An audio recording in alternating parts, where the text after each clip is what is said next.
मैं तो हकीकत है कि आपके पीछे 1 साल से लगा हुआ हूँ। मैं चाह रहा था कि कैमरे के सामने आपको लाऊँ और हकीकत ये है कि एक मुखलिस इंसान होता है ना, तो इंसान चाहता है कि वो अच्छी बात लोगों तक पहुँचे। मैं तो 1 साल से कोशिश कर रहा था कि आपसे वक़्त लूँ थोड़ा। इसमें खराबियाँ कहाँ से आई हैं? ये आप क्या समझते हैं? कैसी खराबी देखिए है जिसकी खराबियाँ, वजह से न्यू फैंसियर नहीं आ रहा? देखिए न्यू वो क्या फैंसियर वजह? इसलिए नहीं आ रहा। देखिए शुरू में हुआ ये कि हमने जो है एक ज़माने में, आपने आपको पता होगा कि हमने जो है वो बर्ड जो है वो डेकिनो क्रीमनो पे बड़े काम हुए, तमाम चीज़ों पे जी। हुआ, ठीक है ना। फिर इसमें क्या हुआ कि उस वक़्त तमाम जो थे मैं भी इसमें शामिल हूँ, ज़ाहिर बात है मैंने भी बर्ड माशाल्लाह ये तमाम बर्ड ब्रीड कराए और बड़े अच्छे उसमें हमने सेल भी किए, शौक भी पूरा होता रहा। उसको भी इस फ़ील्ड को फिर कमर्शियल के तौर पे आ गया। इसमें हमारे यहाँ जो आप कहें ना कि एक ट्रेडर्स इसमें इन्वॉल्व हो गए सही है। और बहुत सी चीज़ें इसमें जो है वो ट्रेडर्स का ज़्यादा इसमें वो है कि इसमें उन्होंने जो है इस हॉबी को जो है वो ज़्यादा नुकसान पहुँचाया। सही है। फिर इसको टोटली कमर्शियल बेसिस पे लेकर आ गए। उन्होंने मार्केट के मतलब अंदर आप समझते हैं कि ये को कारोबार पे जब लेके आए वो ख़राब हुआ। फिर मार्केट उसमें गंदी हुई, काफ़ी मार्केट गंदी हो गई। उसमें फिर ये हुआ कि जो हमारे फैंसियर थे हमने जिन्हें सेल आउट किए थे, मुझे याद है डेकिनो क्रीमनो के, फिर वो आगे जाके इसकी प्रोडक्शन लेंगे तो वो भी कुछ कमाएँगे। फिर अच्छी म्यूटेशंस के बर्ड रखेंगे। जी। जैसे देखें ना हमारे बड़े-बड़े माशाल्लाह से, जैसे बड़े-बड़े नाम हैं, सही। तो उनका सबका तो मैं नाम नहीं ले सकता, किसी एक का लूँगा तो अच्छी बात नहीं होगी। बहरहाल बड़े-बड़े ब्रीडर थे हमारे, अगर आप देखें सिंध में देखें, पंजाब में देखें, माशाल्लाह बहुत अच्छी ब्रीड करा रहे हैं, उनके बहुत बड़े नाम हैं। वो जब उनके हम प्रोग्राम देखते थे, तमाम फैंसियर भी देखते थे कि माशाल्लाह उनके पास इस क्वालिटी के, इस म्यूटेशन को, वो भी ये चाहते थे कि हम इन तमाम बर्ड से जो इनिशियल स्टेज के बर्ड हैं उनसे आगे बढ़ के इनको आगे नए बर्ड लगाएँ। नए बर्ड इसी से जो है कुछ फंड्स या अर्निंग करके बड़े बर्ड जो है, अच्छे बर्ड जो है ना, हम उनकी तरफ आएँ। लेकिन अनफॉर्चुनेटली ऐसे जब मामलात हुए तो आपने देखा होगा उनकी प्राइसेस कहाँ से कहाँ चली गई। बिल्कुल एक लोग कहते हैं ना, बिल्कुल ख़त्म हो गई प्राइस। यहाँ तक के लोगों ने तकरीबन लोगों ने मैंने तो सुना लोगों ने चूड़ियाँ बेच दी और ये बेचा और फलाना बेच दिया, किसी ने प्लॉट बेच दिया, जो कि इंतहाई गलत काम हुआ।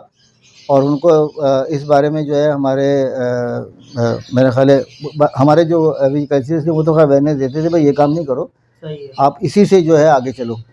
तो उसमें बेचारे उन्होंने काफ़ी नुकसान उठाया। फिर वो बर्ड्स की कीमतें गिर गई तो वो आगे नहीं जाने पाए। अब क्या है कि देखें, बड़ा जो ब्रीडर है या बड़ा जो एग्रीकल्चर जो ब्रीड करा रहा है, अभी आप उनके पास भी तो बर्ड है ना।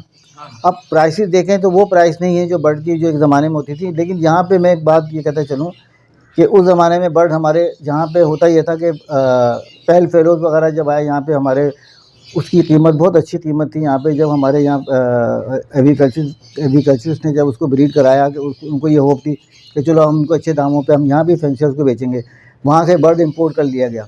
शायद आपको इसके बारे में पता होगा।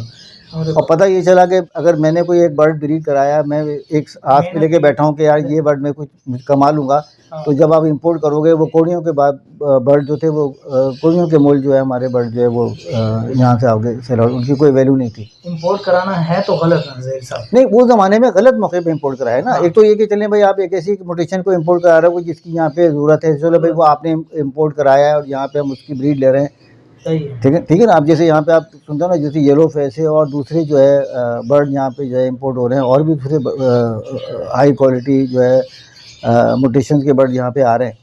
तो चलो उससे आप आगे जो है वो काम कर रहे हो, आगे उससे जो है वो खैर वो भी अच्छे खासे महंगे वो हर एक उसमें रेंज में तो नहीं है, लेकिन चलो एक बात है। लेकिन आप इतनी ज़्यादा क्वांटिटी में करा लो जिसकी ऑलरेडी यहाँ ब्रीड हो रही हो, जहाँ पे ब्रीडर काम कर रहा हो, उसने ब्रीड ली हुई हो, और इस होप में बैठा हो कि जनाब अली कि भाई अब जो है हम इसको जो है वो आगे सेल आउट करेंगे। सारी बातें वो किसको करते हुआ, आपके न्यू फैंसियर्स को या दूसरे फैंसियर्स उससे फ़ायदा उठाते। तो यहाँ पे क्या हुआ, उसकी भी मार्केट गंदी कर दी गई। तो यहाँ सबसे पहली बात ये कि एक माफिया है, वो माफिया जो है इसको जो है वो आगे बढ़ने नहीं दे रहा। सही है। और हमारे यहाँ ये कि हम सब तमाम जो ब्रीडर हैं और एग्रीकल्चरिस्ट उनको एक होना पड़ेगा। अब मसला ये कि यहाँ पे कोऑर्डिनेशन की कमी है, साथ में बैठना पड़ेगा, साथ में जो है आपने एक पॉलिसी बनानी पड़ेगी, पॉलिसी बना के आगे चलना पड़ेगा। और फिर ये कि एक्सपोर्ट की तरफ जाना पड़ेगा कि हमारे जो बर्ड हैं अच्छी ब्रीड करें। जैसे अब लोटिनो आप देखें, अभी बीच में लोटिनो था, लोटिनो की एक्सपोर्ट हमारे हुई, उसके साथ वो भी किया है और सफ़ायर भी गया, लोटिनो भी किया। और मैं आपको बताऊं कि डाइल्यूट में डाइल्यूट अब देखें डाइल्यूट अब एक चीज़ आप देखें, अब हमने पुरानी जितनी भी म्यूटेशन थी हाँ, लोगों ने नए के चक्करों में, ठीक है उसको वो बात नहीं, आप करें आगे से आगे जाएं। जी, अब आपको पारब्लू अच्छा क्वालिटी का पारब्लू ऑफलाइन जो है स्प्लिट इनो जी, बहुत मुश्किल है मिलना, मिलेगा बहुत मुश्किल से मिलेगा आपको। अच्छी क्वालिटी का डाइल्यूट के अंदर मुश्किल है। अब डाइल्यूट की वर्किंग के लिए आप जो हाँ, है वो स्प्लिट ऑफलाइन के अंदर जाएं, आगे हाँ, आप पेल फ्लोज की वर्किंग के लिए आप दे रहे हैं, हाँ, दूसरी मोटेशन में इसको मर्ज करने के लिए, देखिए अभी इसकी थोड़ी डिमांड उठ रही है, लेकिन आपको मार्केट में ईजी नहीं मिलेगा। नहीं, अच्छा नहीं मिलेगा। लेकिन लोगों ने क्या किया है उसको, क्योंकि सब कचरा समझ के इसको सेल आउट कर दिया था। सही, मैं तो ये कहूँगा इन बर्ड्स की भी आप कलेक्शन रखें अपने एवरी के अंदर, हर बर्ड की कलेक्शन अपनी एवरी के अंदर रखें। जिस तरह एक होता ना, हम पहले के ज़माने में जो है मुख्तलिफ ममालिक के स्टैम्प जो है जमा करते थे, उसकी बुक बनाते थे, कलेक्शन होता था। सही, इसी तरीके से अपनी एवरी के अंदर आप जो है मुख्तलिफ अपने पुराने बर्ड्स को भी 2-2 पेयर रख लें, 3-3 पेयर रख लें। अगर आपके पास बहुत अच्छा मतलब बढ़िया एवरी है तो 3-3 4-4 आप पेयर रख लें। नहीं तो अगर जैसे आप कम से कम जिसकी छोटी एवरी है वो 1-1 पेयर रख ले, 2-2 पेयर रख ले, तो रखें ज़रूर, क्योंकि हाँ कलेक्शन हो आपके इनकी डिमांड कम नहीं होगी। मैं बताऊँ अभी देखें आगे, अभी आगे इसकी बहुत डिमांड आएगी। एक्वा B1 आ गया, एक्वा B2 आ गया, अब इसको इनो में कन्वर्ट करना है। सही है। इनो के लिए आपको अच्छे ऑफलाइन चाहिए, अल्बाइनो ऑफलाइन चाहिए। चलें ऑफलाइन में अगर नहीं है तो अल्बाइनो फिशरीज़ के अंदर आपके पास अच्छे क्वालिटी के बर्ड होने चाहिए सही, कि इसको ऑफलाइन की तरफ हम लेकर आएँ इन बर्ड्स को, सही, ठीक है। तो इन तमाम चीज़ों पे भी काम करना चाहिए मैं कहता हूँ, क्योंकि अभी आप देखें अगले मेरे तो हिसाब से अगले 3-4-5 साल तक तो आप इसको भूल जाएँ कि आपकी जो प्राइसेस जो है वो जिससे पहले ज़माने में लोगों ने बड़ा एंजॉय किया उससे, सही है। और ये वो तो अब नहीं होना है। सही, तो अच्छी वर्किंग बर्ड लगाएं, फ्यूचर वर्किंग के बर्ड्स पे काम करें कि जो हमारे फ्यूचर में काम आए, जिसकी डिमांड हो, सही, अच्छी गाइडलाइन लें अपने सीनियर से। तो इन तमाम चीज़ों पे काम करें तो मेरा ख्याल है कि फिर हम जो है कुछ अच्छा, और फिर हम साथ में न्यू फेंसियर्स को साथ लेके चलें, न्यू फेंसियर न्यू फेंसियर्स को साथ लेके चलें उन तमाम लोगों को, और ताकि वो मोटिवेट हों, आगे बढ़ें, ताकि सब जो है ना इस हॉबी से एंजॉय करें।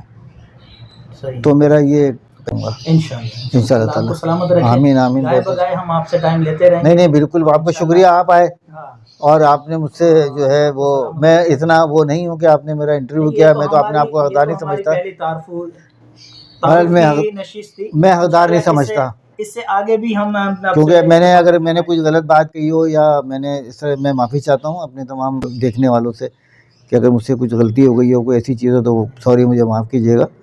तो बहरहाल ये कि बहुत बहुत शुक्रिया आप आए। तो इंशाल्लाह दोस्तों एक नई वीडियो के साथ जनाब ज़हीर साहब के साथ फिर मुलाकात होगी, तब तक के लिए इजाज़त दें। अल्लाह हाफ़िज़। खुदा हाफ़िज़।